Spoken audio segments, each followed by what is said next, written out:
이스라엘 자손의 온 회중이 엘림에서 떠나 엘림과 시내산 사이에 있는 신광야에 이르니 애굽에서 나온 후 둘째 달 15일이라. 이스라엘 자손 온 회중이 이 광야에서 모세와 아론을 원망하여 이스라엘 자손이 그들에게 이르되 우리가 애굽 땅에서 고기 가마 곁에 앉아 있던 때와 떡을 배불리 먹던 때에 여호와의 손에 죽었더라면 좋았을 것을 너희가 이 광야로 우리를 인도하여 내어 이 온 회중이 주려 죽게 하는도다. 아멘. 살아계신 하나님의 말씀입니다. 오늘은 원망이 찾아오는 이유라는 말씀의 제목으로 함께 은혜를 나누기 원합니다.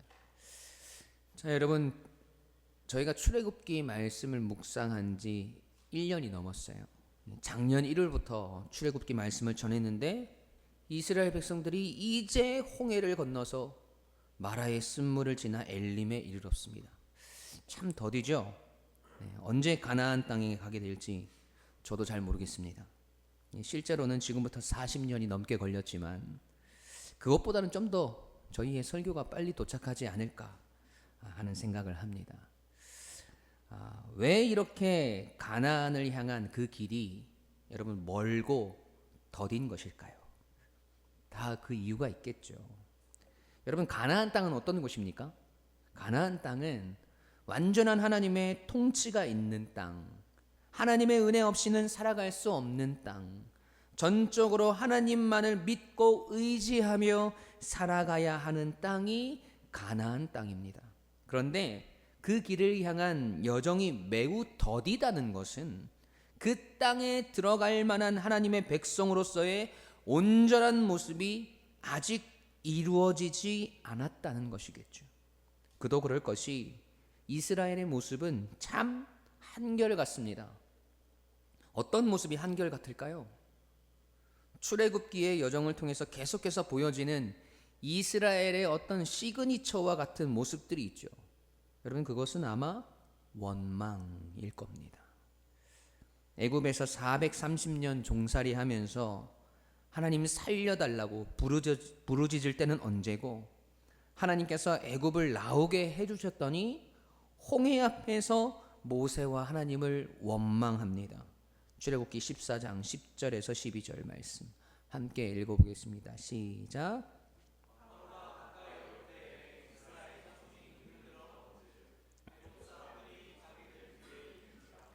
이스라엘 자손이 심히 두려워하여 여호와께 부르짖고 그들이 또 모세에게 이르되 애굽에 매장지가 없어서 당신이 우리를 이끌어내어 이 광야에서 죽게 하느냐? 어찌하여 당신이 우리를 애굽에서 이끌어내어 우리에게 이같이 하느냐? 우리가 애굽에서 당신에게 이른 말이 이것이 아니냐? 이르기를 우리를 내버려 두라. 우리가 애굽 사람을 섬길 것이라 하지 아니하더냐? 애굽 사람을 섬기는 것이 광야에서 죽는 것보다 낫겠노라. 아멘. 여러분, 홍해를 건너고 하나님의 놀라운 은혜의 구원의 역사를 찬양했던 이스라엘 백성들의 모습도 있었죠. 하지만 그들이 들어선 광야에서 3일간을 가면서 만난 마라의 쓴물 앞에서 그들의 모습은 어떻습니까? 출애굽기 15장 23절 24절 시작.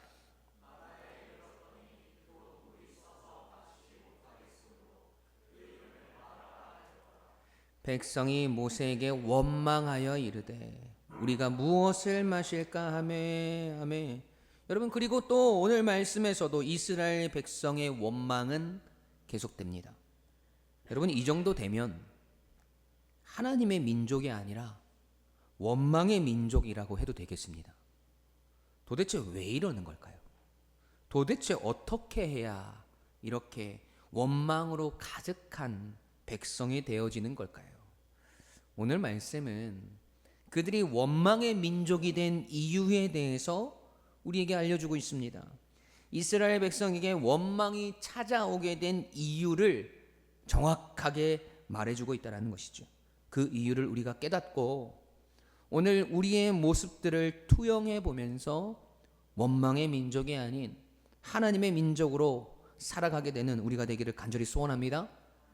오늘 본문 1절 말씀 함께 읽어보죠. 시작. 엘림과 시내산 사이에 있는 신광야에 이르니 애굽에서 나온 후 둘째 달 15일이라. 아멘. 자, 여러분, 이스라엘이 어디를 떠납니까? 엘림을 떠나요. 엘림이 어떤 곳이에요? 물샘 열들과 종려나무 70그루가 있던 곳이었어요. 광야에서 물이 없어서 마라에서 물이 써서 원망했던 이스라엘 백성들의 필요를 하나님께서 엘림에서 채워주셨단 말이죠. 마라의 쓴물도 하나님께서 바꾸어 주셨고, 풍부한 물과 시원한 그늘이 있는 엘림까지 인도하셨는데, 그곳이 이스라엘 백성들의 종착지가 아니었습니다. 여러분, 이스라엘은 어디를 향해서 가야 합니까? 가나안 땅을 향해서 가야 합니다. 그래서 하나님은 이스라엘로 하여금 엘림을 떠나서 엘림과 시내산 사이에 있는 신광야에까지 이르게 하십니다. 여러분, 그때가 애굽을 나온 지 2달 15일 되던 날이라고 성경은 말해요. 애굽을 나온 지 75일 정도 된 때란 말이죠. 꽤 긴 여정을 버텨냈습니다. 그런데 가만히 있을 이스라엘 백성들이 아니잖아요. 본문 2절 말씀 함께 읽어볼게요. 시작. 온 회중이 그 광야에서 모세와 아론을 원망하며. 아멘. 이스라엘 자손 온 회중이 그 광야에서 모세와 아론을 원망하여. 이스라엘이 모세와 아론을 갑자기 원망하기 시작합니다. 그런데 그냥 몇 사람이 원망하는 것이 아니라 온 회중이 원망하였대요. 여러분, 이스라엘 백성들이 지금 몇 명인 줄 아십니까? 장정만 60만 명이에요. 여자와 어린아이, 노인들까지 합치면 250만 명 정도로 추정을 한단 말이죠. 여러분, 이 숫자가 얼마나 많은지 감이 잘 안 오실 것 같은데, 포항에서 제일 가까운 광역시인 대구의 인구가 235만 명이에요. 그러니까 대구에 사는 모든 사람들보다 더 많은 사람들이 일제히 모세와 아론을 원망하기 시작했다는 겁니다. 그 원망의 소리가 얼마나 크고 웅장했겠습니까? 250만 명이 하나님을 찬양하는 소리는 장관이었겠지만 250만 명이 원망하는 소리는 정말 과간이었을 겁니다. 도대체 왜 이스라엘 온 회중이 모세와 아론을 다시 원망하기 시작했을까요? 3절 말씀 보시죠. 시작. 이스라엘 자손이 그들에게 이르되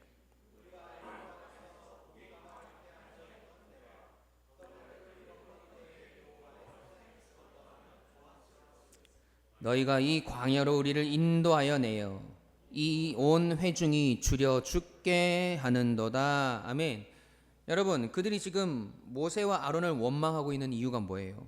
3절 마지막에 보니까 줄여 죽게 하는도다 라고 고백해요. 그러니까 배가 고픈 겁니다.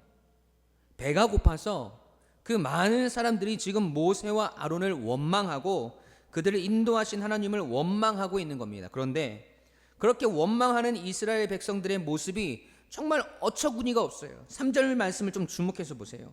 이스라엘 자손이 그들에게 이르되 우리가 애굽 땅에서 고기 가마 곁에 앉아 있던 때와 떡을 배불리 먹던 때에 라고 이야기를 해요. 지금 이스라엘 백성들이 자신들이 옛날 애굽에 있었을 때를 회상하고 있는 거지요. 그때를 회상하며 한다는 소리가 애굽 땅에서 고기 가마 곁에 앉아 있던 때와 떡을 배불리 먹던 때라고 말합니다. 여러분, 이스라엘 백성들이 언제 고기 가마 곁에 앉아 있었고 언제 떡을 배불리 먹었습니까? 네, 물론 애굽 사람들을 위해서 감시자들의 혹독한 감독하에 고기를 끓이는 일과 떡을 굽는 일에 종사하는 사람들도 있었겠죠. 그래서 약간의 고기와 떡을 맛볼 수는 있었겠죠. 그런데 그들의 신분은 노예였단 말이죠. 아주 오랜 세월 동안 애굽의 국고성과 라암셋을 짓는 일을 했어요. 하지만 직접적으로 그 건물을 지었던 것도 아닙니다. 출애굽기 1장에 보니까 흙을 이기는 일과 벽돌을 굽는 일과 농사의 여러 가지 일을 했다고 나와요. 그리고 바로는 이스라엘을 학대했고 어려운 노동으로 그들의 생활을 괴롭게 했습니다. 그러니까 그들이 우리 좀 살려달라고 날마다 부르짖었던 거 아니에요. 지금 이스라엘이 모세와 아론 앞에서 이야기하는 것처럼 매일 고기 냄새를 맡고 떡을 배불리 먹었던 일이 없었단 말이죠. 하루하루 극심한 학대를 받았고 어려운 노동으로 힘든 하루하루를 보내면서 자신들의 신세를 한탄하면서 살았는데, 지금 이스라엘이 하는 말이 앞뒤가 전혀 안 맞는 말이란 겁니다. 이는 마치 애굽에서의 삶이 화려했던 것처럼 배불리 먹었다라고 자랑 삼아서 과장함으로써 애굽의 종살이를 부끄럽게 생각하지 않는 아주 비굴한 노예의 근성을 여실히 드러내고 있는 거예요. 지금 쉽게 말해서 하나님 앞에서 허세 부리고 있는 겁니다. 430년 노예 생활로 극심한 고통을 겪었던 그들이 마치 애굽에서의 삶이 행복하고 낭만적이었던 것처럼 허세를 떨면서 모세와 아론 앞에서 원망하고 있는 겁니다. 여러분, 참 우습지 않습니까? 모세와 아론을 원망하고 그들을 이곳까지 인도하신 하나님을 원망하는 이스라엘의 모습이 모냥 빠지기 그지없어요. 원망하려고 하니까 그 원망의 명분은 있어야겠는데, 그런 명분도 사실 가질 만한 처지도 아니기 때문에 허세라도 떨어서 자신들의 명분을 정당화하고 싶은 것이죠. 여러분, 지금 이스라엘의 모습이 얼마나 잘못된 것인지 아시겠습니까? 그렇다면 지금 이스라엘은 왜 이런 지경에까지 이르게 된 것일까? 도대체 무엇이 그들로 하여금 원망을 넘어서 부끄러운 과거가 오히려 행복했다고 이야기하는 그런 허세를 부리는 모습이 되게 했을까요? 여러분, 그 이유가 오늘 본문에 사실 기록되어 있습니다. 3절 말씀을 다시 한번 보시죠. 함께 읽습니다. 시작.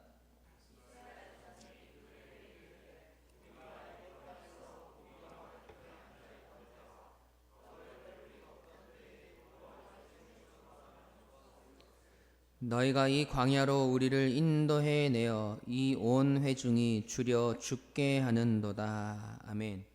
여러분, 지금 이스라엘 고백 속에 그들을 원망의 늪에 빠뜨린 원인을 자기들의 입술로 이야기하고 있는 부분이 있어요.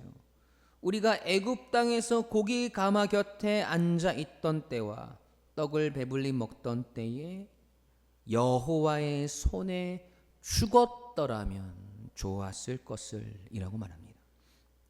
차라리 애굽에 있을 때에 하나님께 죽임을 당했더라면 더 좋았겠다고 말하는 거예요. 여러분, 그때가 언제예요? 이스라엘이 애굽 땅에 있을 때 애굽에 죽음이 임했던 때가 언제입니까? 10번째 재앙, 여러분 기억하십니까? 장자의 죽음 때. 10번째 재앙 때 애굽 사람들의 집에 모든 장자가 죽임을 당했습니다. 하나님의 심판이 온 애굽을 뒤덮었단 말이죠. 그런데 그때 이스라엘은 하나님의 말씀대로 문설주의 어린 양의 피를 바름으로 그 죽음을 면하게 되었어요. 지금 그때를 이야기하고 있는 거예요. 그때 애굽인들과 같이 죽어버렸더라면 좋았을 것을 이라는 말이에요. 여러분, 죽음의 신이 애굽을 뒤덮은 그 밤에 이스라엘은 무엇을 맛보았습니까? 무엇을 경험했어요? 하나님의 구원의 역사를 맛보았고 하나님의 구원의 역사를 경험했단 말이죠. 애굽을 심판하시고 애굽의 모든 장자들을 죽이시는 하나님의 심판 앞에서 이스라엘은 하나님의 구원을 경험하였단 말입니다. 그런데 지금 자신들을 살려주신 하나님의 구원의 은혜에 감사하기는커녕 오히려 그 구원의 가치를 부정하면서 하나님의 구원이 헛된 것이라고 말하고 있는 거예요. 여러분, 이것이 얼마나 큰 죄악인지 여러분 아셔야 됩니다. 그냥 단순한 원망이 아니에요. 하나님의 구원이 다 부질없다고, 하나님의 구원이 다 헛된 것이라고, 그냥 그때 우리를 죽이시지 그랬냐고, 애굽의 장자들과 함께 그때 우리가 죽었더라면 더 나았을 것을, 이라고 말하면서 패역한 모습으로 서 있는 겁니다. 여러분, 이것이 이스라엘이 모세와 아론을 원망하고 하나님을 원망하게 된 가장 결정적인 이유입니다. 구원의 감격과 감사를 잃어버린 거예요. 거기서부터 이스라엘의 원망과 패역함이 시작된 겁니다. 여러분, 이스라엘의 가장 위대한 왕이 누굽니까? 다윗이죠. 다윗 왕이 그의 인생에서 가장 치명적인 죄를 지었던 때, 그의 인생에서 가장 큰 죄악을 저질렀던 때가 있었습니다. 여러분, 그때가 언제인지 아세요? 자신의 충성된 신하인 우리아의 아내 밧세바를 간음한 사건이에요. 어느 날 왕궁을 거닐다가 밧세바가 목욕하는 모습을 보게 됩니다. 그리고는 그의 마음에 음욕을 품고 밧세바를 불러서 그녀를 간음합니다. 그리고 밧세바는 다윗의 아기를 임신하게 되죠. 그 죄가 들킬까 봐 무서웠던 다윗은 전장에 나가 있는 우리아를 불러서 집에 가서 아내와 동침하기를 권합니다. 그런데 충성심이 투철했던 우리아는 다윗의 말을 듣지 않고 다시 전장을 향해요. 그러자 다윗은 우리아를 가장 치열한 전투의 현장으로 보내어서 전쟁에서 우리아를 죽게 만듭니다. 그렇게 큰 죄악을 저지른 다윗에게 하나님은 나단 선지자를 보내셔서 전쟁에서 우리아를 죽게 만든, 또 밧세바를 간음한 다윗의 죄악이 드러나게 하십니다. 그리고 다윗은 통곡하며 하나님 앞에 회개하죠. 그 심정과 깨달음을 기록한 시가 있는데 그 시가 바로 시편 51편이에요. 그 시에서 다윗은 계속해서 수도 없이 하나님께 나의 죄악을 씻어달라고, 나의 죄를 깨끗게 해달라고 고백합니다. 시편 51편 1절 2절이에요. 하나님이여, 주의 인자를 따라 내게 은혜를 베푸시며 주의 많은 긍휼을 따라 내 죄악을 지워주소서. 나의 죄악을 맑게 씻기시며 나의 죄를 깨끗이 제하소서. 7절, 우슬초로 나를 정결케 하소서. 내가 정하리이다. 나의 죄를 씻어주소서. 내가 눈보다 희리이다. 9절, 주의 얼굴을 내 죄에서 돌이키시며 내 모든 죄악을 지워주소서. 여러분, 다윗이 이렇게 자신의 죄를 계속해서 하나님 앞에 고백하면서 하나님, 이런 죄악을 씻기시고 나를 다시 회복시켜 주시옵소서. 하나님, 나에게 이것을 회복시켜 주시옵소서 라고 고백했던 유일한 구절이 하나가 있어요. 12절 말씀이에요. 함께 읽겠습니다. 시작. 자완음 심령을 주사 나를 붙드소서. 다시 한 번 더 시작. 주의 구원의 즐거움을 내게 회복시켜 주시고 자원하는 심령을 주사 나를 붙드소서. 아멘. 여러분, 지금 다윗이 밧세바를 간음한 사건의 핵심은 다윗이 음란한 마음을 품었기 때문에 이런 일이 벌어졌다가 아니라 다윗에게 잊혀지고 사라졌던 것이 있었기 때문에 그가 범죄하게 되었다라는 사실이에요.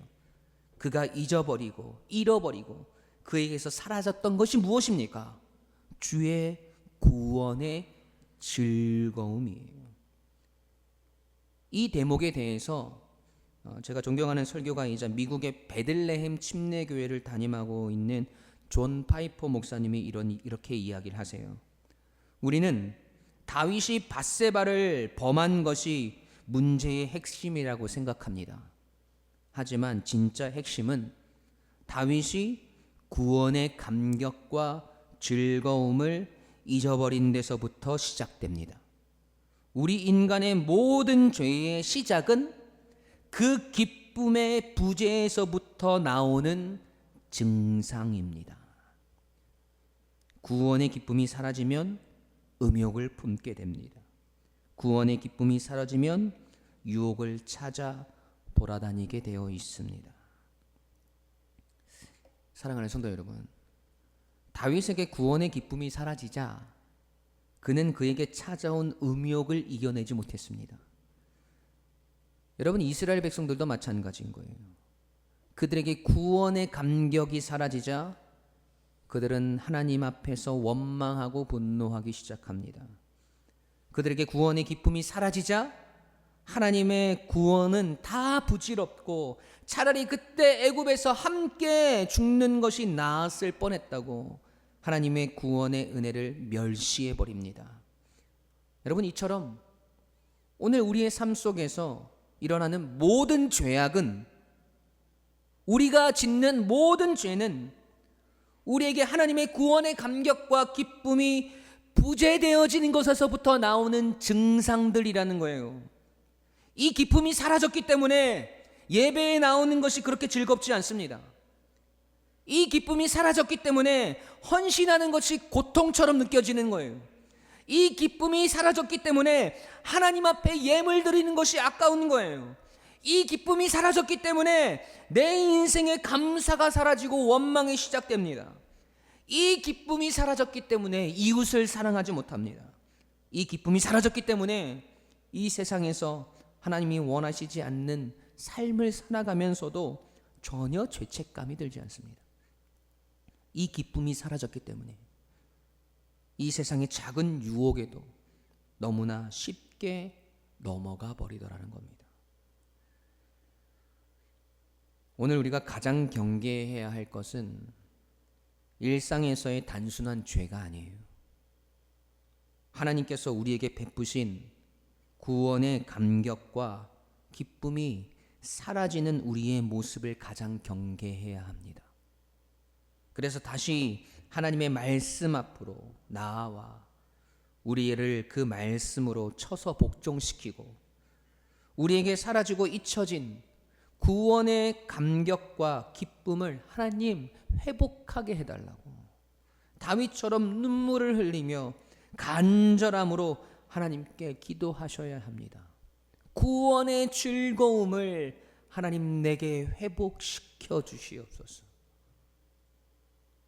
여러분, 이스라엘 백성들처럼 하나님의 구원이 다 부질없다고, 오히려 예전에 세상에 있을 때가 더 행복하고 즐거웠다고 이야기하는 그런 패역함을 저지르기 전에 오늘 우리의 신앙과 믿음을 다시 한번 점검하셔야 돼요. 오늘 내 안에서 왜 원망들이 생겨나는지, 오늘 나에게 왜 감사가 사라졌는지, 오늘 나에게 예배의 행복함들이 왜 사라졌는지, 오늘 나에게 하나님의 백성으로서의 담대함과 능력들이 왜 사라졌는지 여러분 똑바로 들여다보셔야 합니다. 그리고 그런 우리의 마음을 하나님 앞에 가져다 놓고 다윗처럼 하나님이여 주의 인자를 따라 내게 은혜를 베푸시며 주의 많은 긍휼을 따라 내 죄악을 지워 주소서. 나의 죄악을 맑게 씻기시며 나의 죄를 깨끗이 제하소서. 우슬초로 나를 정결케 하소서. 내가 정하리이다.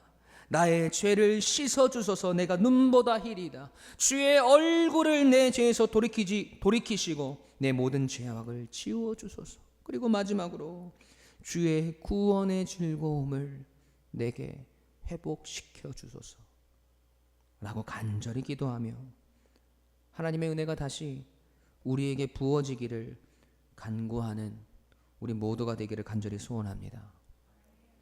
오늘 우리가 하나님 앞에서 그 무엇보다 간절하게 구해야 하는 것은 바로 이 고백임을 잊지 않는 저와 여러분이 되시기를 간절히 축원합니다. 여러분, 그래서 그 구원의 감격과 기쁨이 우리에게 회복되어서 죄의 유혹으로부터 승리하게 되고 고난과 역경 속에서도 하나님을 향한 믿음과 확신으로 오히려 기대와 소망을 품게 되고 걱정과 근심의 거리들 속에서도 감사를 고백할 수 있는, 그래서 하나님의 기쁨이 되는 저와 여러분이 되어야 할 줄 믿습니다. 여러분, 하나님의 구원이 헛되지 않는, 더 이상 원망의 민족이 아닌 하나님의 민족으로 살아가는 우리 유광침례교회 모든 가족들이 되시길 주님의 이름으로 간절히 축원합니다. 아멘. 우리 함께 찬양하시겠습니다.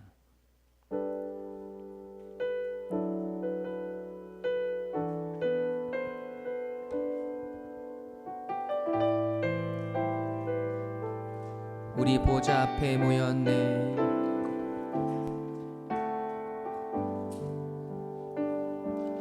우리 보좌 앞에 모였네. 함께 주를 찬양하며 하나님의 사랑 그 아들 주셨네. 그의 피로 우린 구원받았네. 십자가에서 쏟으신 그 사랑 강같이 온 땅에 흘러 강나라와 족속 백성 방언에서 구원받고 주 경배 드리네. 구원하심이 보좌에 앉으신 우리 하나님과 어린 양께 있도다.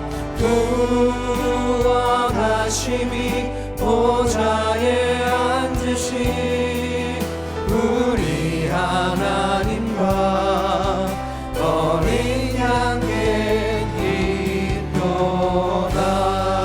이 구원의 감격이 오늘 우리에게 회복되기 원합니다. 우리 보좌 앞에 모였네. 주님 함께 주를 찬양하며 하나님의 사랑 그 아들 주셨네. 그의 피로 우리 구원받았네.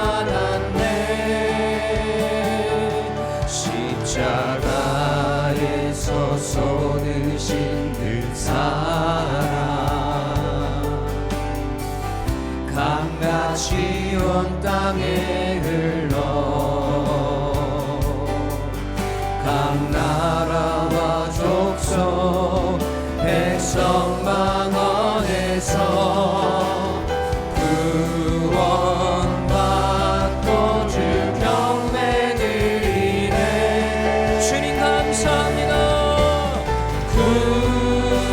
구원하심이 보좌에 앉으신 우리 하나님과 어린 양께 있도다.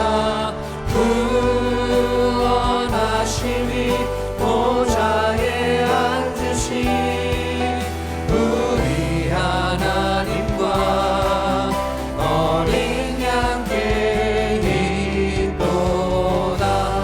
구원하심이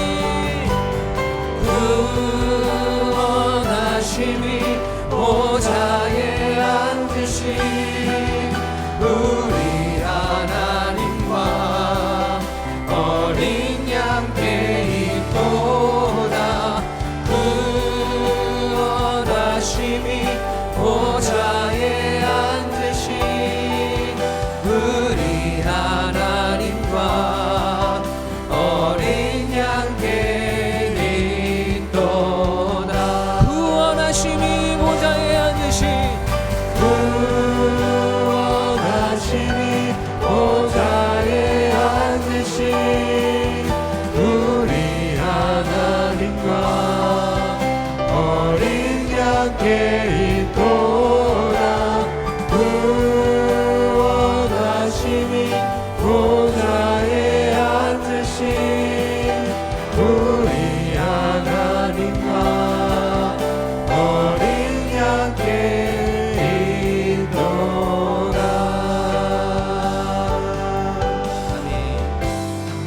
여러분의 가슴에 손을 얹고 기도합시다. 여러분, 오늘 우리의 삶 속에서 또 우리의 마음 속에서 일어나는 모든 죄악들의 시작, 때론 하나님께 원망을 토로하고 하나님 차라리 날 죽이시라고 하나님, 내가 이 지경이 되었는데 하나님 뭐 하고 계셨냐? 하나님을 원망하고, 또 너무나 쉽게 이 세상 죄악과 유혹들에 넘어가고, 그것들에 아무런 죄책감을 느끼지 못하는 그런 모습으로 살아가게 된 이유가 무엇입니까?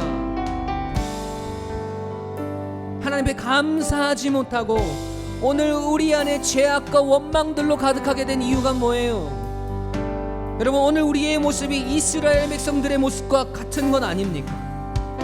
오늘 우리 안에 하나님께서 우리를 구원해 주신 그 구원의 감격과 기쁨이 우리에게서 소멸되어져서 하나님을 예배하는 것이 우리에게 즐거움이 되지 않고, 헌신하는 것이 때로는 우리에게 고통이 되어지고, 이웃을 사랑할 수 없고, 하나님이 원하시지 않는 삶을 너무나 당연하고 쉽게 살아가고, 이 세상의 유혹과 시험에 너무나 쉽게 넘어가 버리는 그런 원망의 민족이 되어 있지는 않습니까? 여러분, 오늘 다윗처럼 기도하셔야 돼요. 하나님, 주의 구원의 즐거움을 내게 회복시켜 주시옵소서. 주의 얼굴을 내 죄악에서 돌이키시고 내 모든 죄악을 지워 주시옵소서. 하나님의 구원의 즐거움을 하나님 내게 회복시켜 주시옵소서. 그 즐거움을 통해서 오늘 나의 삶에 하나님께 감사하게 되며 어떠한 상황 속에서도 하나님을 찬양할 수 있는 하나님의 백성으로 하나님, 내가 오늘 살아가게 해달라고. 내 안에 잊혀졌던, 내 안에 사라졌던 구원의 즐거움, 그 감격을 회복하는 오늘 이 시간 되게 해달라고, 나의 삶이 되게 해달라고. 우리 시간 주님의 이름을 부르짖고 함께 기도하며 나아가십시다. 기도하시겠습니다.